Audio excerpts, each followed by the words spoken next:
Alright, for today's review, we have Captain America #1 from Marvel Comics.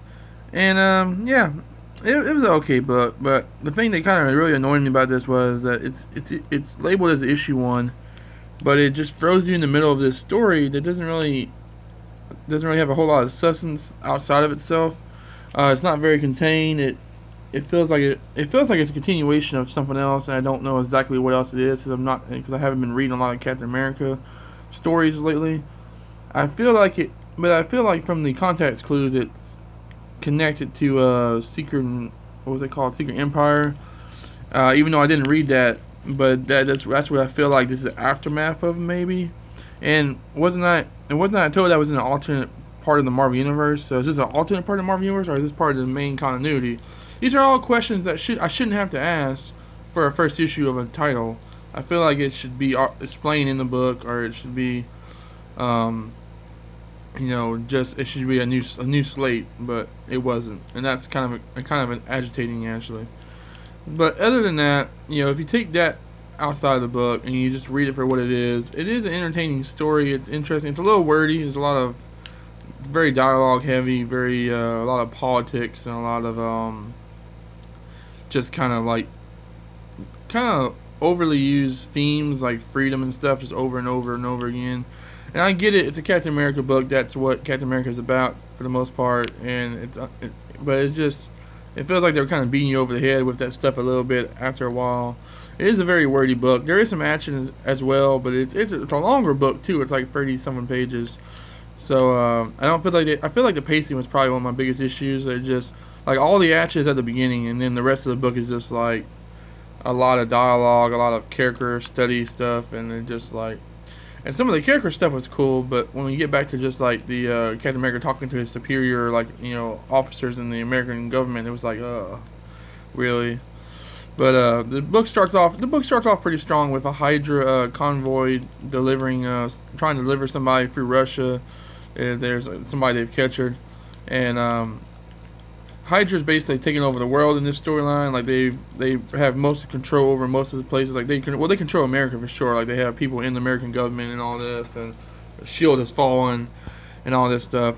And supposedly Captain America was they were using Captain America's image or somebody that looked like Captain America to do evil things in Captain America's name. Again, that may be connected to the Secret Empire thing, but I didn't read that, so I don't really know for sure how that fits into it, if it does fit in at all. And the book jumps back and forth between two main storylines or story narratives. You have the whole Russia stuff going on with the person in the convoy being rescued by another Russian character, another like a superhero, or not maybe not a superhero, but some kind of character with superpowers that I'm not familiar with. Maybe she's an old school character or something. I don't know, but I'm not familiar with her.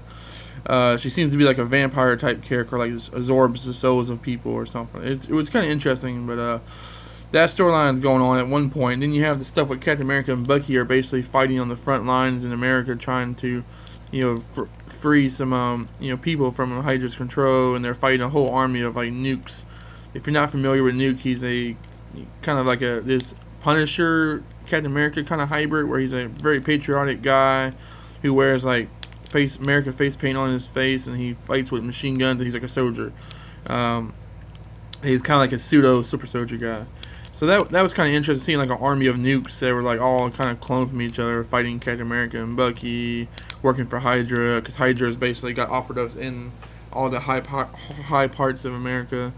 Baron von Strucker is like a congressman or something. It was really weird, and it's kind of cool. But again, one of my biggest problems with this book is just that they don't really give you the information to go with the story.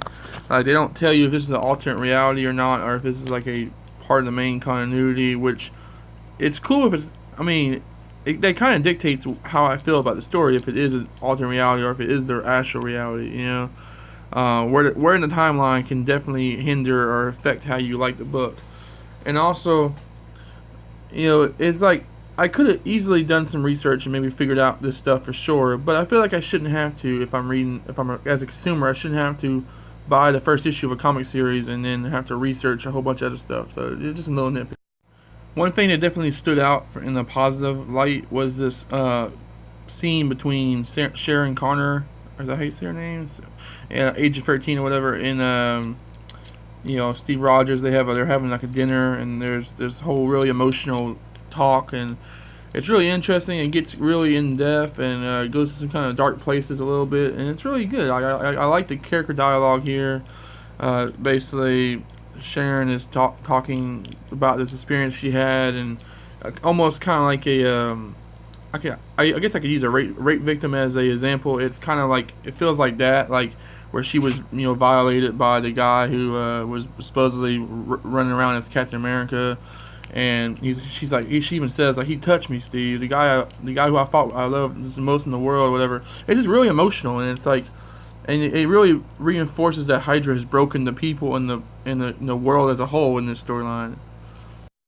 So in closing, I think the book has pretty solid art. Not the best, but it's really solid. Great Alex Ross artwork on the cover.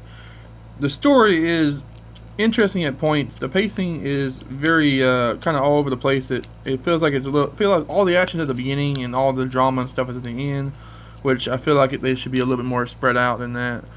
And but the drama is good when it's there, and the action is good when it's there. It just feels like it needs to be more mixed in to keep like a leveled pacing. I feel like that's the biggest problem. I feel like is the pacing and the kind of loss for context. If you haven't read other stuff, I feel like you should really be on top of your Captain America game if you're reading this book. Otherwise, it might not be the best read for you. But definitely, it's worth a read if you are.